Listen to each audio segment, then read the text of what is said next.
ভাঙা জিনিসকেও আল্লাহ খুব সুন্দরভাবে ব্যবহার করেন। মেঘ ভেঙে বৃষ্টির রূপ দেন, মাটি ভেঙে চাষের জমি রূপ দেন, বীজ ভেঙে নতুন চারা গাছের জন্ম দেন। তাই কখনো কষ্ট বা কোনো সমস্যা ভেঙে পড়লে বুঝে নিও আল্লাহ তোমাকে কোনো বড় কাজে ব্যবহার করতে চাইছেন। ধৈর্য রাখো, সুদিন আসবেই ইনশাআল্লাহ। আলহামদুলিল্লাহ। আসসালামু আলাইকুম। নতুন আরেকটি লাইফস্টাইল ব্লগ ভিডিও নিয়ে আপনাদের মাঝে আবার ফিরে আসলাম। কেমন আছেন আমার সকল প্রিয় আপু ভাইয়ারা? আশা রাখছি যে যেখান থেকে আজকে আমার নতুন আরেকটি লাইফস্টাইল ব্লগ ভিডিও দেখছেন, আল্লাহর অশেষ রহমতে সবাই বেশ ভালো আছেন। আমি বিথি, আলহামদুলিল্লাহ আমিও খুব ভালো আছি পরিবার পরিজন নিয়ে। যদিও রোদ বৃষ্টির খেলা কিন্তু এখন প্রতিনিয়ত হচ্ছে। সকাল বলেন বা বিকেল বলেন যে কোনো একটা সময় দেখেন যে রোদ বৃষ্টি হয়েই যাচ্ছে। তো এর মাঝে মাঝেই কিন্তু সংসারের কাজগুলো আমি খুব সুন্দরভাবে আজকে করে নিব। এই যে গাছগুলোতে আগে পানি দিয়ে নিলাম। আসলে বারান্দার মধ্যে যতই বৃষ্টি হোক না কেন তেমন একটা কিন্তু গাছের টবে পানি আসে না। তো এই দিক থেকে আমি অনেকগুলো কাপড়-চোপড় আমি ধুয়ে নিয়েছি অফ ক্যামেরাতে। আর কিছু রুমের পর্দাগুলো আমি ভিজিয়ে দিয়েছিলাম। সকালবেলা ঘুম থেকে ওঠার পরে যেহেতু খুব রোদ দেখতে পেলাম, তো চাদরটা উঠিয়ে আগে ধুয়ে আমি বারান্দায় মেলে দিয়েছি। আর এই যে এখন ছাদে চলে এসে সবগুলো কাপড়-চোপড় এভাবে নেড়ে দিলাম। বাইরে যেহেতু প্রচণ্ড পরিমাণে রোদ উঠেছে, তো সকাল দিকে যদি রোদ উঠে বিকেল দিকে কিন্তু বৃষ্টি হয়। এইভাবেই কিন্তু প্রত্যেকটা দিন আমাদের যাচ্ছে। তো আমি যেহেতু অনেকগুলো কাপড়-চোপড় ধুয়ে নিয়েছি, এই কারণে কিন্তু আগে কাপড়-চোপড়ের ধোয়ার ঝামেলাটা শেষ করে ছাদে শুকাতে দিয়ে আসলাম। এখন কিন্তু ঘরের কাজগুলো করব। তো আমি টেবিলের নিচে যে বিছানো কাপড়টা আছে এটা আর আমি ধুই নাই, এটা আমি রেখে দিয়েছি। তো সামনে যেহেতু ঈদ, চিন্তা আছে যে তখন তুলে একেবারে ধুয়ে নিব।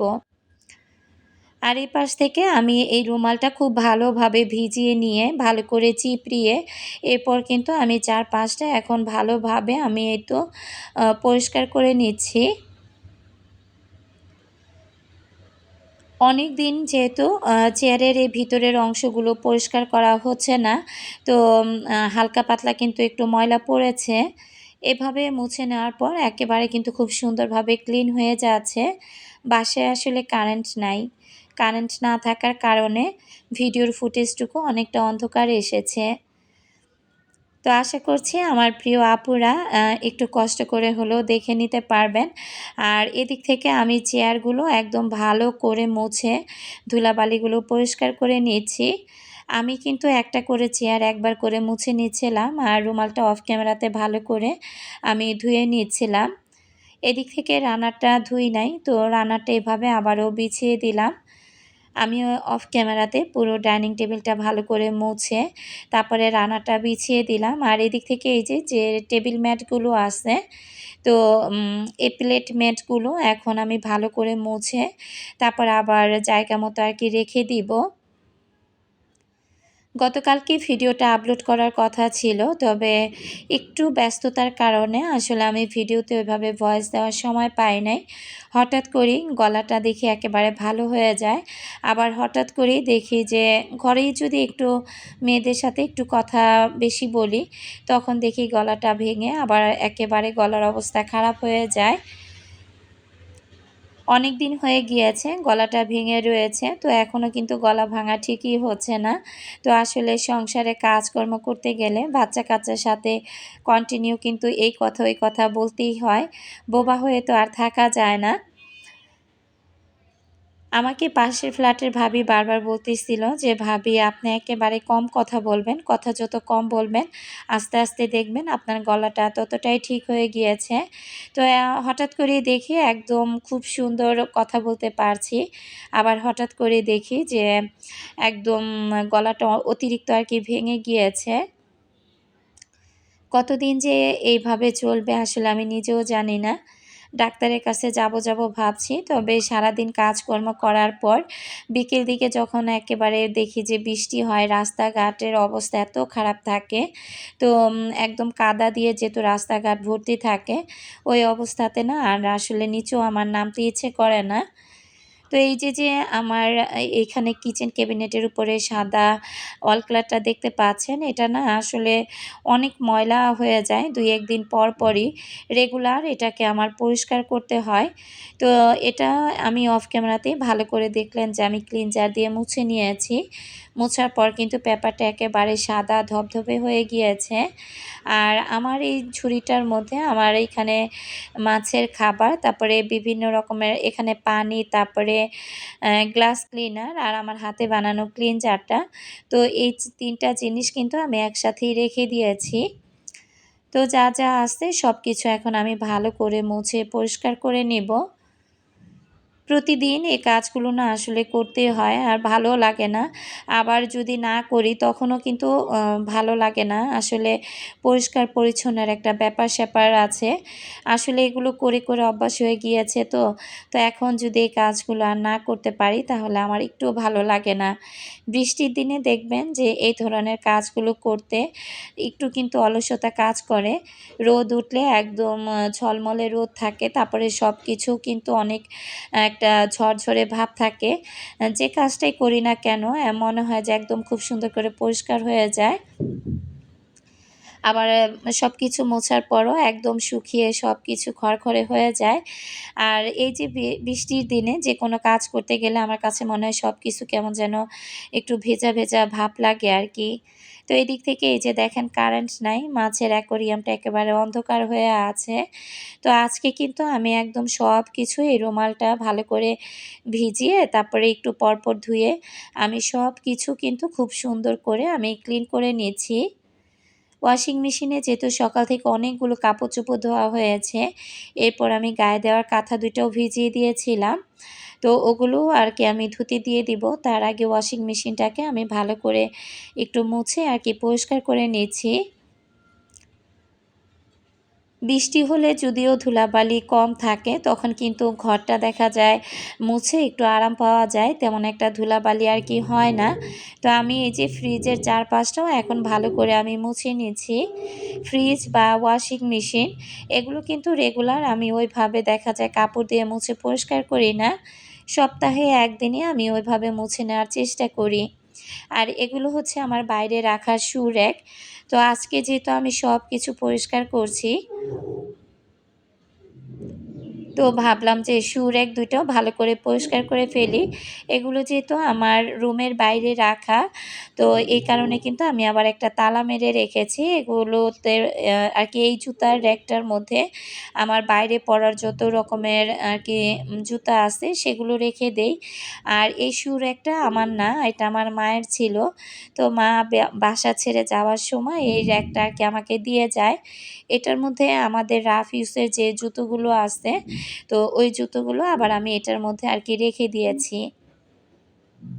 এটা যেহেতু পার্টেক্সের, তো দেখা যায় একটু শুকনা কাপড় দিয়ে মুছলে কিন্তু ভালো হয়। যেহেতু বাইরে থাকে, যখন বাইরের সিঁড়িগুলো বুয়ারা ঝাড়ু দেয় তখন কিন্তু ধুলাবালিগুলো উড়ে একেবারে শু র‍্যাকের অবস্থা খারাপ হয়ে যায়।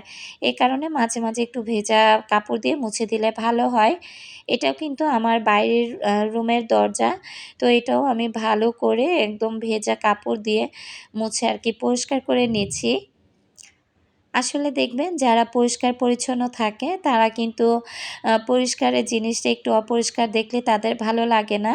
আবার একটা জিনিস আমি দেখেছি, আমি যখন খুব বেশি পরিপাটি আমার ঘরটাকে করে রাখি তখন না বাইরের কোনো মানুষ বলেন হুটহাট করে আরকি আমার বাসায় আসে না, বা একটা মেহমান বলেন, হয়তোবা কোনো একদিন একটু অলসতা করে বসে আছি, হয়তোবা ঘরটাকে ওইভাবে গুছাইনি বা ঘরের কাজগুলো ওইভাবে পরিপাটি করে আরকি করে রাখিনি। সেদিনই দেখব হুট করে একজন কেউ না কেউ আরকি চলে আসছে। তো তখন কেমন লাগে মেজাজটা বলেন? তখন ওই মানুষটা এসে বলবে যে হয়তোবা এই আপুটা এতটা এলোমেলোভাবেই থাকে। তো যাই হোক, আসলে আমার মনে হয় এই কাজগুলো শুধু আমার না, অনেকের ক্ষেত্রে এমন হয়ে থাকে। তো এইখানে আমি গায়ে দেবার যে ২ টা পাতলা কাঁথা ছিল, এই কাঁথাগুলো আমি গরম পানি দিয়ে কিন্তু ভিজিয়ে রেখেছিলাম। এরপর এখন আবার আমি এই পর্দাগুলো আরকি দিয়ে দিলাম। যখন এই পর্দাগুলো ভিজিয়েছি তখন আমার যে জবা জুঁই যে রুমে থাকে ওই রুমের পর্দা এবং আমার আ দ ২ দরজার পাশে যে ২ টা পর্দা লাগানো আছে ওগুলো কিন্তু আমি ধুতে দিয়েছিলাম। আর দেখা যায় কি এই রোদ, এই বৃষ্টি, তো আমি রোদ দেখে এত তাড়াহুড়া করে এগুলোকে আর কি শুকিয়ে নেওয়ার চেষ্টা করছিলাম যে বিকেলবেলা বৃষ্টি আসার আগেই যেন এগুলোকে আমি ভালো করে ধুয়ে তারপরে আর কি পরিষ্কার করে নিতে পারি। আর আজকে না আমি প্রত্যেকটা কাজ আমি সাথে করে নেওয়ারই চেষ্টা করেছি। কারণ এখন এই যে এগুলো শুকিয়ে গিয়েছে, এগুলো যদি এখন আমি দেখা যায় একটা করে এনে জমাতে থাকি, পরবর্তীতে কিন্তু এই কাজগুলো আবার আমাকেই করতে হবে। তার চাইতে এখন যেহেতু শুকিয়ে গিয়েছে, এখনই যদি আমি ভাঁজ করে প্রত্যেকটা জিনিস রেখে দেই, তাহলে কিন্তু পরবর্তীতে তেমন একটা আর এগুলোকে নতুন করে গুছাতে আমার আর কি ঝামেলা হবে না। রান্নাবান্না আজকে তেমন একটা দুপুরে নাই। খুব হালকা পাতলা রান্নাবান্নাই করব। এই কারণেই কিন্তু আমি এতগুলো কাজ একসাথে করে নিতে পারছি। আসলে রান্না করতে গেলে একটা সময়ের ব্যাপার-স্যাপার থাকে। তো রান্নাতেও কিন্তু দেখা যায় কমপক্ষে ১ ঘন্টা খানিক সময় আর কি দিতে হয়। তো এখন আমি আলমিরা থেকে আমি চাদরগুলো আর কি নামিয়ে নেব। আর যে চাদরটা ধোয়া হয়েছে সেগুলো আবার আর কি তুলে রাখবো। এই চাদরটা আমার অনেকটা আর কি পুরাতন হয়ে এসেছে। তারপরে চাদরটা যেহেতু হোয়াইট কালারের মধ্যে, চাদরটা বিছালে না ঘরের উজ্জ্বলতাটা অনেক গুণ বেড়ে যায়। তো ভাবলাম যে এই চাদরটাই বিছিয়ে ফেলি। আসলে চাদরের বয়সও হয়েছে অনেক। তো পুরাতন যে চাদরগুলো আমার আছে আমি চেষ্টা করতেছি ওই চাদরগুলো একটু আম বেশি করে বিছিয়ে তারপরে চাদরগুলো যদি দেখি যে না মোটামুটি অনেকটা নষ্টের মতো হয়ে গিয়েছে, তখনই আর কি নতুন চাদর আমার বিছাতে ভালো লাগবে। আসলে পুরাতন জিনিসগুলো যখন ব্যবহার করি, ওগুলো ব্যবহার করে কিন্তু অনেকটা আরাম পাওয়া যায়। আবার এগুলো বিছানোর পর এগুলোর মধ্যে শুতেও কিন্তু আমার কাছে অনেকটা আর কি ভালো লাগে। এই চাদরটা আমার মা দিয়েছিল। প্রায় অনেক বছর হয়ে গিয়েছে। চাদরটা যেহেতু হোমটেক্সের চাদর, হোমটেক্সের চাদরগুলো কিন্তু অনেক ভালো হয়। এগুলো কিন্তু অনেকটা টেকসই হয়। তো দেখেন যদিও আমার খাটটা দেখা যায় এটা তেঁতুল বিচির কালারের একটা খাট। তো এটার মধ্যে হোয়াইট কালারের কোনো জিনিস বিছালে দেখতে কিন্তু বেশ ভালো লাগে। আমি আমার গায়ে দেবার গামছাগুলোও কিন্তু প্রতি সপ্তাহে ১ বার করে ভালো করে গরম পানি করে তারপরে কিন্তু আমি এগুলোকেও ভালো করে ধুয়ে ফেলি। আর এদিক থেকে এই তো আমি গামছাগুলো খুব ভালোভাবে আমি এই তো ধুয়ে নিলাম। আর কি এগুলো ধুয়ে রাখলাম। দেখা যায় আমরা ঘরে যেহেতু ৪ জন সদস্য আমাদের গামছাগুলো কিন্তু আলাদা করে দেওয়ার চেষ্টা করি। দেখা যায় অনেক সময় একেকজনের গামছা নিয়ে টানাটানি করে। এ কারণে কিন্তু একেকটা গামছার কালার একেক রকম। আর এই যে পর্দাগুলো ধুতে দি ধু যখন ধুতে দিয়েছিলাম অনেকগুলো আরকি এখান থেকে যে ক্লিপগুলো ছিল এগুলো না অনেকটা ছুটে গিয়েছিল। তো এগুলোকে আমি আবার অফ ক্যামেরাতে ভালো করে লাগিয়ে নিয়েছি। আসলে এই পর্দার এই ক্লিপগুলোর একটাই সমস্যা, এগুলো সহকারে ওয়াশিং মেশিনে ধুতে দিলে দেখা যায় অনেক সময় ফেটে যায় বা বেশিরভাগ ক্লিপগুলো না ছুটে যায়। আবার এগুলোকে আলাদা করে ছুটিয়ে তারপরে এই পর্দাগুলো ধুলে যদিও ভালো, ভাঙে না বা ফাটে না, তবে দেখা যায় আবার নতুন করে লাগাতে গেলেও অনেকটা সময়ের ব্যাপার। আর নখের অবস্থাও কিন্তু খারাপ হয়ে যায়। তো আজকে আমি যা ধোয়াধুয়ি করেছি সেগুলো আবার সাথেই সবকিছু লাগিয়ে নেওয়ার চেষ্টা করেছি। ঈদের যেহেতু আর বেশি দিন বাকি নাই, যদি দেখি যে ময়লা হয়েছে তাহলে ধুবো, আর যদি দেখি যে না ময়লা ওইভাবে হয় নাই, তাহলে এবার আর নতুন করে ধোয়াধুয়ির কোনো ঝামেলা আর কি করব না। আর এই যে রান্নাঘরের এই পর্দাগুলোও কিন্তু আমি ধুয়ে দিয়েছিলাম, এগুলোও শুকিয়ে গিয়েছে। তো এক করে কিন্তু আমি সবগুলো পর্দা খুব সুন্দরভাবে এই তো এখন আমি লাগিয়ে নিচ্ছি। সংসারের কাজের মধ্যে অনেক স্বস্তি আছে, অনেক শান্তি আছে। আমরা যারা সংসার প্রেমী মেয়ে মানুষ আছি, তো তারা দেখবেন যে যত কিছুই হোক না কেন, যত খারাপ কিছুই সংসারে হয়ে যাক না কেন, যদি সব কিছু মাথা থেকে ঝেড়ে ফেলি, তারপর যদি সংসারের কাজে একেবারে মন দিয়ে কোমরে ওড়নাটা পেঁচিয়ে যদি সংসারের কাজে লাগা যায় না, তাহলে দেখবেন যে এই সংসারের কাজগুলো করে কী যে শান্তি শান্তি পাওয়া যায়। তো সংসারের কাজের মধ্যে কিন্তু অফুরন্ত সুখ আছে বা শান্তি আছে। আমরা যারা সাংসারিক মেয়ে মানুষ, আমরা কিন্তু সংসারটাকে একদম শূন্য থেকে ভালোবাসা দিয়ে এত বড় করে পরিপূর্ণ করেছি। আসলে সংসারকে যারা ভালোবাসে তারা দেখবেন সংসারের মধ্যে যত ঝুট ঝামেলাই হোক না কেন, সবকিছু একটা সময় মাথা থেকে ঝেড়ে ফেলে দিয়ে এভাবে সংসারের কাজে যদি নিজেকে ডুবিয়ে রাখা যায় না, একটা সময় দেখবেন যে ওই উটকো ঝামেলাগুলো ধীরে ধীরে আপনার সংসার থেকেও চলে যাবে এবং আপনার মন থেকেও কিন্তু সেই অশান্তিগুলো আর কি চলে যাবে। আসলে কিছু কিছু উটকো ঝুট ঝামেলা আছে যেগুলো দেখবেন যে ধুলাবালির মতো উড়ে এসে জুড়ে বসে। আবার যখন দেখবেন আমরা ঝাড়া পোছা করে ওগুলোকে একদম ফেলে দেই, ওগুলোর চিহ্নই আর থাকে না। তো ওইরকম কিন্তু আমাদের সংসারের মধ্যেও মাঝে মাঝে এমন কিছু উটকো ধুলাবালি এসে জমা হয়ে পড়ে থাকে, যখন এগুলোকে একদম ঝাঁটা মেরে ঝেড়ে তারপরে দূরে ফেলে দেই, ওগুলো কিন্তু তখন আর উড়ে এসে জুড়ে বসতে পারে না। তো এই হলো আসলে ধুলাবালির অবস্থা। আবার কিছু কিছু মানুষের লাইফের জীবনের অবস্থা। তো এই যে দেখেন পাতাগুলোর মধ্যে ধুলাবালি পড়ে কী অবস্থা। তো এইটা আমি খুব ভালো করে একটু পানি স্প্রে করে পরিষ্কার করে দিলাম। মানি প্লান্ট গাছগুলোর মধ্যে যদি পানি স্প্রে করে দেওয়া যায়, পাতাগুলো দেখতে কিন্তু বেশ সতেজ লাগে আর প্রাণবন্ত লাগে। তো এইখানে আমি ভালো করে মপ দিয়ে আমি সব কিছু পরিষ্কার করে নিলাম। আসলে এই বারান্দাটা আমার গাছ দিয়ে একেবারে ভর্তি। আমার এই রুমটা না অনেকটা অন্ধকার লাগে। তো আমি সময় সুযোগ করে আমি আর কি যাচ্ছি যে এই বারান্দা থেকে আমি সবগুলো গাছ আমি সরিয়ে নিয়ে যাব। এই বারান্দাটা কিছুটা ফাঁকা রাখবো, আর ওই বারান্দাতে যেহেতু রোদের পরিমাণটা বেশি আসে, তো ওই বারান্দাতে আমি কিছু গাছ দিয়ে আর কি ভরে নিব। আর এই বারান্দার মধ্যে অর্ধেকটা অংশ ফাঁকা করে নিলে এই বারান্দাতেই আমি কাপড় চোপড় মেলে দিতে পারবো। তো একটা বারান্দা এত কাজ দিয়ে হিবিজিবি করে রাখাতে আসলে কিন্তু ভালো লাগছে না। আর এদিক থেকে এই তো আজকে আমি রান্না বান্নাতে চলে আসছি। কাজ তো অনেক করলাম। তো এখন আমি চিংড়ি মাছ ভুনা করে নিচ্ছি। আরেক চুলাতে আমি ভাতটাও বসিয়ে দিয়েছি। তো আজকে আমি চিংড়ি মাছ ভুনা করব। আর এই যে মাছের মাথাটা যে রেখে দিয়েছিলাম, এটা আমি নর্মাল ফ্রিজে মশলা দিয়ে মাখিয়ে রেখেছিলাম। তো মাছের মাথাটা দেওয়ার সাথে সাথে দেখেন মাছের তেলগুলো ছিটে একেবারে কিন্তু আমার রান্নাঘরের অবস্থা খারাপ হয়ে গিয়েছে। তো আমি কিন্তু এখনও গোসল করি নাই। আরও টুকটাক কিছু কাজ আছে, ওগুলো আর কি করব। এর মধ্যে যেহেতু জবা প্রাইভেট পড়তে যাবে, ও কলেজ থেকে চলে আসছে। তো জবা আবার বারবার বলতেছিল যে আম্মু আমাকে তাড়াতাড়ি খেতে দাও। তো এই কারণে তাড়াহুড়া করে আমি মাছটা ভুনা করে নিলাম। আর এদিক থেকে মাছের মাথাটা আমি ভেজে নিচ্ছি। তো আজকে জবাকে আর কি এই মাছের মাথাটা আমি খেতে দিব। মাছের মাথা ভাজলে এত তেল ছিটে আর কি আমি জানতামই না। তবে আমি জানি যে এত তেল তো ছিটার কথা না, তবে কেন জানি এই মাছের মাথাটা ভাজতে গিয়ে দেখতেই পাচ্ছেন যে তেল ছিটে আমার চুলার চারপাশের অবস্থা একেবারে খারাপ হয়ে গিয়েছে। তো মাছের মাথাটা যেহেতু অনেকটা বড় ছিল, তো জবা কিন্তু মাছের মাথাটা পুরোটা আর খেতে পারে নাই। তো পরে বাকির অংশটুকু কিন্তু আমি আবার খেয়ে নিয়েছি। আর এদিক থেকে এই যে পর্দাগুলো শুকিয়ে গিয়েছে, এখন কিন্তু পর্দাগুলো অফ ক্যামেরাতে আমি লাগিয়ে নিব।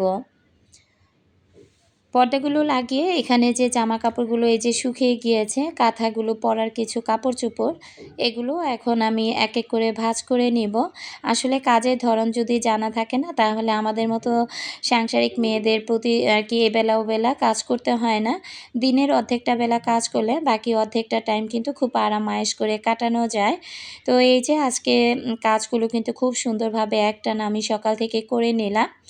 তো এই রোদ এই বৃষ্টির খেলার মাঝেও কিন্তু সংসারের কাজগুলো সুন্দরভাবে করে ফেললাম, আপনারা দেখতেই পেলেন। আর এগুলো যেহেতু আমি ছাদে দিয়ে দিয়েছিলাম, এগুলো শুকাতেও কিন্তু তেমন একটা সময় লাগেনি। আসলে ওয়াশিং মেশিনে কাপড় চোপড় ধুলে ওগুলো শুকাতে কিন্তু তেমন একটা সময় লাগে না। এখন চেয়ারের কভারগুলো লাগিয়ে তারপর আমি জুই জবা দুজনকে খেতে দিব। জুই এখন আবার গোসলে চলে গিয়েছে, আগে জবাকে খেতে দিয়ে দিব। এরপর আমি গোসল করে তারপর আর কি আমি খেতে বসবো। দেখতে দেখতে ভিডিও শেষ প্রান্তে চলে আসছি। আজকের ভিডিওর কোথাও কোনো অংশ যদি আমার আপুদের কাছে ভালো লাগে, প্লিজ একটি লাইক দিয়ে ভিডিও থেকে বের হবেন। আজকের মতো বিদায় নিলাম। আল্লাহ হাফিজ। আসসালামু আলাইকুম।